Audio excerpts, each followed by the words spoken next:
بسم اللہ الرحمن الرحیم۔ السلام علیکم ویورز، آج میں آپ کو سنا رہی ہوں آسودگی کہانی۔ نذیرہ کل کس ٹائم آؤ گی؟ ہانیہ نے فریج سے ٹھنڈے پانی کی بوتل نکالتے ہوئے کچن میں برتن دھوتی اپنی کام والی سے پوچھا۔ باجی میں اپنے ٹائم پر آؤں گی، نذیرہ سادگی سے بولی۔ ہیں اپنے ٹائم پر؟ گلاس ہونٹوں تک جاتے جاتے رک گیا۔ کیا مطلب؟ باجی جیسے روز آتی ہوں 9:30 بجے تک اسی طرح آؤں گی۔ لیکن کل سے تو رمضان شروع ہیں، ہانیہ نے جیسے اسے کوئی انہونی خبر سنائی۔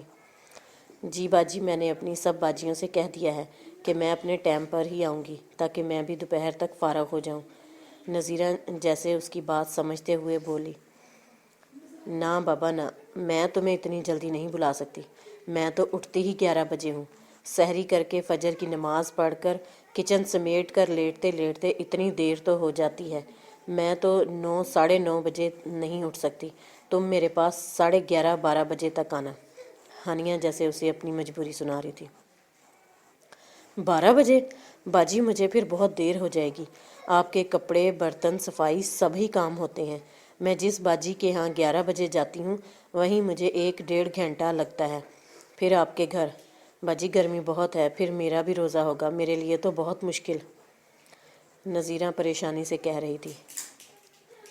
دیکھ لو، اگر تم 12 بجے تک آ سکتی ہو تو ٹھیک ہے، ورنہ پھر میں کوئی دوسرا بندوبست کر لوں گی، ہانیہ نے کندھے اچکاتے ہوئے نذیرہ کی بات کاٹ کر لاپرواہی سے کہا۔ دوسرا بندوبست کیا؟ نذیرہ جو برتن دھو چکی تھی اور اب کپڑے دھونے کی تیاری کر رہی تھی چونک سی گئی۔ یہی کہ دوسری ماسی سے بات کروں جو میرے ٹائم پر آئے۔ دوسری ماسی؟ نہیں باجی ایسے نہ بولو، تو جب تم نہیں آ سکتی تو مجھے دوسری ہی دیکھنا پڑے گی، ہانیہ کے اطمینان میں فرق نہ آیا۔ اچھا باجی میں کوشش کرتی ہوں، 1 2 دن کام کروا لو، پھر میں آپ کے دیے گئے وقت پر آ جاؤں گی، نذیرہ بے بسی سے بولی تھی۔ پھر وہ خاموشی سے کپڑے دھونے لگی اور ہانیہ اندر کمرے کی طرف بڑھ گئی۔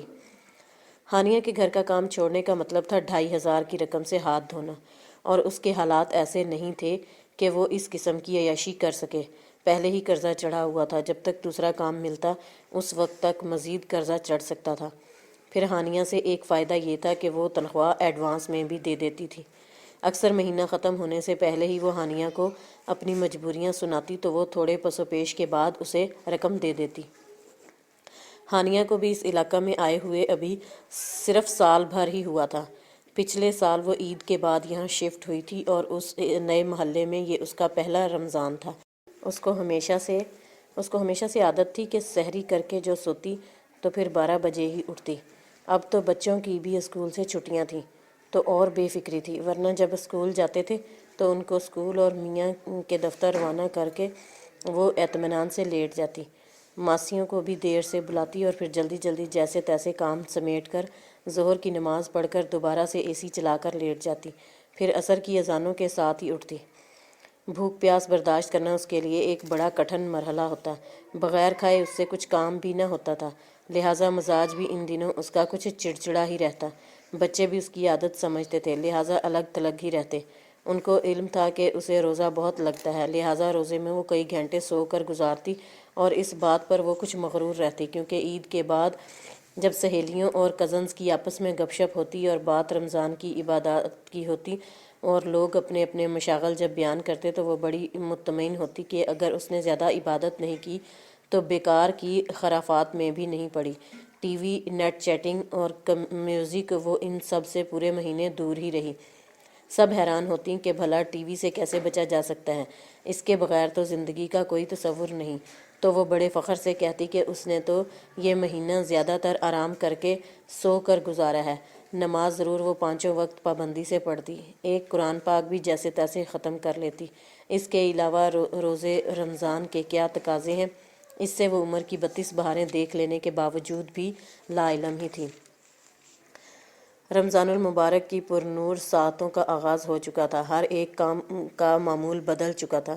کسی کے کام کرنے کے اوقات کم ہو چکے تھے، جیسے دفاتر میں کام کرنے والے مرد و خواتین، لیکن کاروباری حضرات کے اوقات کار معمول سے بڑھ چکے تھے۔ کوئی سو کر وقت گزار رہا تھا تو کوئی دن رات اپنی جان عبادت و ریاضت میں لگا رہا تھا، اور رمضان کی بابرکت گھڑیوں سے پورا پورا فیض اٹھا رہا تھا، یہ سوچ کر کہ نہ جانے اگلا رمضان نصیب میں ہے یا نہیں۔ سمرہ تفسیر پڑھ رہی تھی جب گیٹ کی گھنٹی بجی۔ اس نے دروازہ کھولا تو ہانپتی کانپتی پسینے سے شرابور نذیرہ اندر آئی اور وہیں بیٹھ گئی۔ اندر آ جاؤ نذیرہ، گرمی بہت ہے، پنکھے میں آ جاؤ۔ سمرہ نے اس کی حالت دیکھتے ہوئے کمرے کا پنکھا کھولتے ہوئے کہا۔ مہربانی، نذیرہ اتنا ہی کہہ سکی۔ تقریباً 10 منٹ وہ پنکھے کے نیچے لیٹ ہی گئی تھی۔ اوسان کچھ بحال ہوئے تو وہ اٹھ کھڑی ہوئی۔ آج خیریت ہے؟ تمہیں کافی دیر ہو گئی، اس وقت تک تو تم فارغ ہو جاتی ہو۔ آج کیا گھر سے دیر سے نکلی تھیں؟ طبیعت تو ٹھیک ہے نا تمہاری؟ ہاں باجی، سب ٹھیک ہے، شکر ہے۔ گھر سے تو اپنے ہی ٹائم پر نکلی تھی، بس ایک باجی نے دیر سے بلایا ہے تو اب آپ کے ہاں اسی ٹائم پر آؤں گی۔ اب آپ کے کام کو دیر ہو جایا کرے گی۔ نذیرہ کا لہجہ کچھ معذرتی تھا۔ کوئی مسئلہ نہیں۔ ویسے یہ کون سی باجی ہے؟ سمرہ نے کچھ تجسس سے پوچھا، کیونکہ وہ محلے کے بیشتر گھروں کو جانتی تھی۔ آپ کی گلی میں ہی کونے سے دوسری والی بلڈنگ جو ہے، ابھی سال بھر پہلے ہی یہ نئے یہاں آئے ہیں۔ ہانیہ باجی ہیں، پہلی منزل پر جو رہتی ہیں، نذیرہ نے تفصیل سے بتایا۔ اچھا، ہانیہ، ہاں اسے تو میں جانتی ہوں۔ رمضان سے پہلے کلاسز کا کہنے 2 دفعہ گئی تھی، اتفاق سے دونوں مرتبہ گھر پہ نہ ملی۔ کیا صبح کہیں جاتی ہے جو دیر سے بلایا ہے؟ اب سمرہ کو کچھ اچنبھا ہوا۔ نہیں باجی، بس دیر سے سو کر اٹھتی ہیں۔ رمضان سے پہلے ہی کہہ دیا تھا کہ دیر سے آنا ورنہ کام چھوڑ دو۔ اب کیا کرتی، ان کے کام کی وجہ سے مجھے دوسرے گھروں میں بھی دیر ہو جاتی ہے۔ نذیرہ زبان کے ساتھ ساتھ اب ہاتھ بھی چلا رہی تھی۔ باجی کتنا آٹا گوندوں؟ وہ روٹیاں پکانے کے لیے آٹے کے ڈبے میں سے آٹا نکالتے ہوئے پوچھ رہی تھی۔ اب روٹیاں نہیں پکیں گی، سمرہ نے کہا۔ کیا مطلب؟ کیا روٹیاں چھڑوا رہی ہیں؟ وہ چونکی۔ چھڑوا نہیں رہی، بلکہ جب تک رمضان ہے میں روٹی بازار سے منگوا لوں گی یا خود پکا لوں گی، تمہاری پکانے کی چھٹی۔ سمرہ ہلکے سے مسکرائی۔ میں سمجھی نہیں باجی، آپ کہو گی تو میں گھی والی روٹی یا پراٹھے؟ تم غلط سمجھ رہی ہو، پہلے ہی تم اتنے گھروں میں کام کر کے تھک جاتی ہو، پھر گرمی کس قدر ہے، میں تمہارا کام کچھ ہلکا کر رہی ہوں۔ حدیث کا مفہوم بھی یہ ہے کہ اپنے زیر دست رہنے والوں پر سے اس مہینے کچھ کام کم کر دو۔ بس اسی حدیث پر عمل کرنے کی کوشش کر رہی ہوں، اور تم یہ نہیں سمجھنا کہ تمہاری تنخواہ کم ہو جائے گی، تنخواہ تمہیں پوری ہی ملے گی۔ باجی آپ، نذیرہ سے خوشی کے مارے بولا نہ گیا۔ کاش ساری باجیاں آپ جیسی ہو جائیں تو۔ آپ کو پتہ ہے اب ہر گھر میں پراٹھے پکانے پڑ رہے ہیں، اس کے دھوئیں سے میرے لیے چولہے کے آگے بیٹھنا دوبھر ہو جاتا ہے۔ لیکن کیا کروں، بچوں اور گھر کے لیے سب سہنا پڑتا ہے، وہ بے چارگی سے کہہ رہی تھی، ساتھ برتن بھی دھو رہی تھی۔ سمرہ کچھ سوچتی ہوئی اندر چلی گئی۔ سمرہ نے ایک مستند ادارے سے عالمہ کا کورس کیا ہوا تھا اور وہ اپنے گھر میں قرآن پاک کے ترجمہ اور تفسیر کی کلاسز لیتی تھی۔ رمضان المبارک میں تو وہ بہت مصروف ہو جاتی تھی۔ پورے محلے اور آس پڑوس کی خواتین کو وہ خاص طور پر ان کلاسز میں شرکت کی دعوت دیتی۔ وہ قرآن و حدیث پر خود بھی عمل کرنے کی کوشش کرتی اور دوسروں کو بھی باعمل مسلمان بنانے کی سعی کرتی۔ پورا رمضان وہ حدیث اور تفسیر قرآن کی ایک گھنٹے کی صبح و دوپہر کلاسز لیتی کہ خواتین اپنی سہولت سے وقت نکال کر آ جائیں۔ وہ یہی کہتی کہ اس مختصر سی زندگی کو میں گزارنا نہیں بلکہ استعمال کرنا چاہتی ہوں۔ اگلے ہی دن سمرہ ہانیہ سے ملنے اور اسے کلاسز میں شرکت کی دعوت دینے پہنچ گئی۔ باتوں میں اس نے ہانیہ کو رمضان کے ایک لمحے سے مستفید ہونے اور اسے ضائع ہونے سے بچانے کے لیے کئی تدابیر بتائیں۔ اس ماہ کی اہمیت پر اس نے ہلکے پھلکے انداز میں روشنی ڈالی اور اسے بتایا کہ زیادہ سونا بھی ہمیں اس ماہ کی برکات سے محروم کر دیتا ہے۔ اب ہانیہ نے اس سے کتنا استفادہ کیا یہ تو وہی جانتی تھی، لیکن سمرہ نے اپنے طور پر پوری کوشش کی اور اسے کلاسز میں ضرور آنے کا کہہ کر اٹھ گئی۔ سمرہ کھانا پکا رہی تھی کہ اطلاعی گھنٹی کی آواز پر اس نے دروازہ کھولا۔ آنے والی نذیرہ تھی۔ ہائے، آج اتنی جلدی؟ سمرہ نے گھڑی دیکھی، صبح کے 9 بج رہے تھے۔ بس باجی کیا بتاؤں، 2 گھروں میں گئی، دونوں ہی باجیوں نے منع کر دیا، ابھی کام نہیں کروانا۔ ایک دوسرے کی دیکھا دیکھی سب ہی نے دیر سے بلانا شروع کر دیا ہے۔ آپ کروا لو گی اس ٹائم یا نہیں؟ اس کے لہجے میں نہ جانے ایسا کیا تھا کہ سمرہ کو اس پر بڑا ترس آیا اور ان خواتین پر غصہ جو اپنے آرام کے لیے اس غریب عورت کو بے آرام کر رہی تھیں، جن سے روزے میں اپنے گھر کا ہی کام نہیں ہوتا، لیکن اس کا احساس نہیں جو روزہ رکھتے ہوئے اس گرمی میں گھر گھر کام نمٹا رہی تھی ہے۔ کیوں نہیں کرواؤں گی؟ تم میرے گھر جس وقت بھی آ جاؤ گی میں اسی وقت کروا لوں گی، سمرہ نے مسکرا کر جواب دیا۔ تب وہ مطمئن انداز میں اندر آ کر کام کرنے لگی۔ باجی اب تو مجھے گھر جاتے جاتے 2:30-3 بج جاتے ہیں، پھر عصر کے بعد دوبارہ 2 گھروں میں روٹیاں پکانے آتی ہوں، وہ کام کرتے کرتے پھر کہہ رہی تھی۔ عصر کے بعد وہ بھلا کیوں؟ تازہ گرم روٹیاں جو چاہیے۔ نذیرہ جیسے اپنی بے بسی پر ہنسی تھی۔ اوہ، سمرہ کو بے انتہا دکھ ہوا۔ ایک پیسے کے زور پر ہم مجبور کی مجبوری کیسے خرید لیتے ہیں، وہ یہ سوچ کر رہ گئی۔ سمرہ کی کلاسز جاری تھیں۔ وہ آنے والی خواتین کو رمضان کے فضائل اور برکات پر مختصر مگر پر اثر درس دیتی، مختصر صورتوں کی تفسیر بیان کرتی اور رمضان میں کام کرنے کے احکام پر زیادہ سے زیادہ زور ڈالتی، اور اب تو اس نے اپنے درس میں گھر میں کام کرنے والے ملازموں پر زیادہ فوکس کر لیا تھا کہ کیسے ہم اس ماہ مبارک میں ان کی مدد کر سکتے ہیں، مالی بھی اور اخلاقی بھی۔ اکثر خواتین اس کی ان باتوں سے متاثر ہوئے بغیر نہ رہتیں، لیکن بیشتر اپنی روش پر قائم تھیں۔ اس کا اندازہ اسے آئندہ دنوں میں ہو گیا تھا۔ رمضان کا آخری عشرہ شروع ہو چکا تھا۔ ہر گھر میں عید کی تیاری کی ہلچل دکھائی دے رہی تھی۔ عید کی تیاری کا آغاز اکثر لوگ آخری عشرے میں ہی کرتے تھے۔ نذیرہ نے آج گھر میں آتے ہی ٹھنڈا پانی مانگا تھا۔ پانی؟ نذیرہ کیا روزہ نہیں رکھا؟ سمرہ نے حیران ہوتے ہوئے پوچھا۔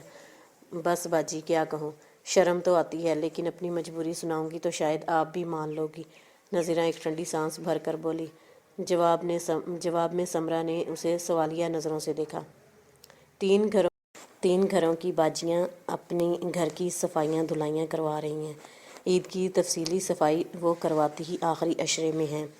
سارے گھر کی جھاڑ پونچھ، دروازے، کھڑکیاں، پنکھے، بتیاں پونچھنا، ٹائل والی دیواریں صاف کرنا، باتھ روم، کمرے، صحن سبھی خوب رگڑواتی ہیں۔ کیا یہ سب روزے میں ممکن ہے؟ وہ کہتے کہتے سمرہ سے پوچھنے لگی۔ بے اختیار ہی سمرہ نے نفی میں گردن ہلائی۔ تو تم نے رمضان سے پہلے ہی کیوں نہ کی؟ باجی میں نے کہا تھا، لیکن انہوں نے کہا کہ جب تک پھر دھول مٹی آ جائے گی۔ عید کی صفائی تو عید سے پہلے ہی کرتے ہیں، لہٰذا باجی ایسا لگتا ہے کہ میں تو ان کی طرح انسان ہی نہیں، 1000 روپے پکڑا کر سمجھتی ہیں میں مشین بن جاؤں گی۔ کہتے کہتے نذیرہ کی آواز بھر گئی۔ اب میرے اندر اتنا دم نہیں کہ روزہ بھی رکھوں اور کام بھی کروں۔ آپ تو اتوار کو چھٹی دیتی ہو، باقی تو کام کی زیادتی کی وجہ سے مجھ غریب کی ایک چھٹی بھی ختم کر دیتی ہیں۔ عید کے 1 ہفتے بعد جا کر میں سکون کا سانس لوں گی۔ لیکن یہ آخری عشرہ تو بڑا قیمتی، بڑا ہی فضیلت والا ہے، جہنم سے آزادی والا۔ ہاں باجی مجھے آپ نے بتایا تھا، لیکن کیا کروں، آپ اپنے آپ کو میری جگہ رکھ کر سوچو تو خود اندازہ ہو جائے گا۔ رات کو لیٹتی ہوں تو میرا جوڑ درد دکھ رہا ہوتا ہے۔ خود ٹی وی دیکھتی ہیں اور مجھے ڈانٹ ٹپٹ کرتی ہیں کہ کام ٹھیک سے نہیں کرتی۔ وہ آج خوب اپنی بھڑاس نکال رہی تھی۔ رمضان میں ٹی وی؟ 1 مہینہ تو ٹی وی کے بغیر گزار لیا کریں۔ سمرہ کو بہت افسوس ہوا۔ سمرہ نے کلاس میں بھی خواتین سے 1 ماہ ٹی وی بند کرنے کی درخواست کی تھی، جس پر اکثریت نے کہا تھا کہ ہم خبروں کی وجہ سے ٹی وی دیکھتے ہیں کہ ذرا معلومات رہتی ہیں، باقی 11 مہینہ معلومات رکھ کر ہم کون سا معاشرہ میں انقلاب لے آتے ہیں جو 1 ماہ نہ دیکھ کر نقصان ہو جائے گا، اور پھر اخبار ہے تو باخبر رہنے کے لیے۔ سمرہ نے یہ کہا تو کسی طرف سے کوئی جواب نہ آیا۔ کبھی کبھی تو میں سوچتی ہوں کہ رمضان آیا ہی نہ کرے۔ ہائے نذیرہ کیسی باتیں کر رہی ہو، خدا نہ خواستہ رمضان تو اللہ کا انعام ہے اپنے بندوں پر، رحمت کا مہینہ۔ بس باجی کیا کروں، خدا مجھے معاف کرے، میرے لیے تو یہ میری طاقت سے بڑھ کر امتحان کا مہینہ بن جاتا ہے۔ یہ کہہ کر نذیرہ اٹھی اور اپنے معمول کے کاموں میں لگ گئی، اور سمرہ نے اللہ سے اس کے لیے معافی اور آسانی کی دعا کی۔ عید میں 1 ہفتہ باقی تھا۔ ہانیہ کپڑے استری کر رہی تھی اور نذیرہ صفائی کر رہی تھی۔ پہلے کپڑے استری کا کام بھی نذیرہ ہی کرتی تھی، لیکن اب پچھلے 1 ہفتے سے ہانیہ اس پر سے کام کا بوجھ ہلکا کرنے کا فیصلہ کرتے ہوئے کپڑے خود ہی استری کرنے لگی تھی۔ صرف 35 منٹ لگتے تھے اپنے میاں کے اور بچوں کے کپڑے استری کرنے میں۔ ہانیہ کو تو کوئی خاص فرق نہ پڑا تھا، لیکن نظیرہ کو ضرور فرق پڑا تھا۔ ان 15 منٹ میں وہ دوسرا کام نمٹا لیتی۔ ہانیہ نے جب سے سمرہ کی کلاسز لینی شروع کی تھیں، اس میں مثبت تبدیلیاں پیدا ہونا شروع ہو گئی تھیں۔ اب اس نے سونا بھی کم کر دیا تھا اور نظیرہ کو بھی اس کی سہولت کے مطابق آنے کی اجازت دے دی تھی۔ پہلے جو برتنوں کا ڈھیر نظیرہ کا منتظر ہوتا، اس میں بھی خاطر خواہ کمی آ گئی تھی۔ کتنے ہی برتن جو بہت معمولی گندے ہوتے، اب ہانیہ انہیں ہاتھ کے ہاتھ دھو لیتی۔ نظیرہ اس مہربانی پر اسے دل ہی دل میں دعائیں دیتی۔ نظیرہ، کام کر لو تو میری بات سنتی جانا۔ ہانیہ نے کپڑے دھوتی نظیرہ کو آواز لگائی۔ اچھا جی۔ کام ختم کر کے نظیرہ ہاتھ پونچھتی ہانیہ کے پاس آ کر نیچے بیٹھ گئی تو ہانیہ نے ایک شاپر اس کی طرف بڑھایا۔ کیا ہے باجی؟ نظیرہ نے اشتیاق سے پوچھا۔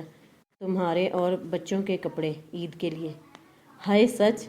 وہ مسرت سے بولی اور جلدی جلدی شاپر سے کپڑے نکالنے لگی۔ درمیانے درجے کی قیمت کے بڑے اچھے کپڑے تھے، بچوں کے سلے سلائے قمیض شلوار تھے۔ کیسے ہیں؟ بہت اچھے باجی، بہت خوبصورت۔ خوشی اس کے انگ انگ سے پھوٹ رہی تھی۔ چھوٹے دونوں کب سے کہہ رہے تھے بازار چلو، اور روز میں ان کو ٹال دیتی۔ جو پیسے ملے تھے باجیوں سے وہ میں نے راشن والے کو دے دیے، اتنا ادھار اس کا بھی چڑھا تھا۔ اس دفعہ تو تنخواہ بھی میاں کی دوا دارو پر ہی اٹھ گئی تھی۔ بڑی مہربانی باجی آپ کی، اللہ آپ کو اور دے۔ وہ دعائیں دے رہی تھی۔ ہاں کل میں اپنی اور بچوں کی عید کی خریداری کے لیے گئی تو تمہارے لیے بھی لے لیے۔ آخر تم بھی میرا اتنا خیال کرتی ہو، میرا اتنا کام کرتی ہو۔ ہانیہ مسکرائی۔ ہائے باجی، کیسی باتیں کرتی ہو؟ آپ کا کام کرتی ہوں تو تنخواہ بھی تو لیتی ہوں۔ یہ تو آپ کا مجھ پر احسان ہے کہ آپ نے مجھ غریب کا اتنا خیال کیا۔ ایک سمرہ باجی ہیں، اللہ ان کو ہمیشہ سکھی رکھے۔ بڑا احساس ہے جی ان کو غریبوں کا۔ وہ تھیلا اٹھاتے ہوئے چل پڑی۔ زبان پر شکر گزاری کے کلمات بدستور جاری تھے۔ یہ رمضان ہانیہ کے لیے بڑا مختلف اور انوکھا ثابت ہوا تھا۔ اس کو پہلی دفعہ یہ احساس ہوا تھا کہ کیوں اس نے اپنی زندگی کے اتنے قیمتی لمحات بے خبری میں ضائع کر دیے، اپنی نیند کو عبادات پر مقدم رکھا۔ پہلی دفعہ وہ شب قدر کی راتوں میں اتنے اہتمام سے تلاوت و نفل پڑھ رہی تھی، اور اسے ایسا محسوس ہوتا تھا کہ یہ انمول گھڑیاں ہیں جس میں رب کائنات اپنی رحمتوں اور برکتوں کی بارش خاص اس پر برسا رہا ہے۔ اس کی تھکن اور چڑچڑا پن کافی حد تک کم ہو گیا تھا۔ رمضان کا اصل مزہ تو اس مرتبہ حاصل ہو رہا تھا، اور یہ سب سمرہ کی مہربانی سے ہوا تھا، جس نے اس پر آگاہی کے نئے در وا کیے تھے۔ وہ واقعی سمرہ کی شکر گزار تھی جو اس کو اندھیرے سے آہستہ آہستہ روشنی کی طرف لا رہی تھی، اور اب نظیرہ کی مدد کر کے بھی وہ اپنے اندر ایک نرالی خوشی محسوس کر رہی تھی، ورنہ اس سے پہلے تو اس نے گھر میں کام کرنے والی ماسیوں پر کبھی توجہ نہ کی تھی۔ ہانیہ نے آسودگی سے صوفے سے گردن ٹکا کر آنکھیں موند لیں۔ اوکے فرینڈ، آج کی کہانی آپ یہ سنیے گا اور پھر مجھے فیڈ بیک ضرور دیجیے گا۔ یہ ہم مسلمان ہیں اور ہمیں چاہیے کہ ہم دوسروں کا احساس کریں۔ تو نیکسٹ سٹوری تک اللہ حافظ۔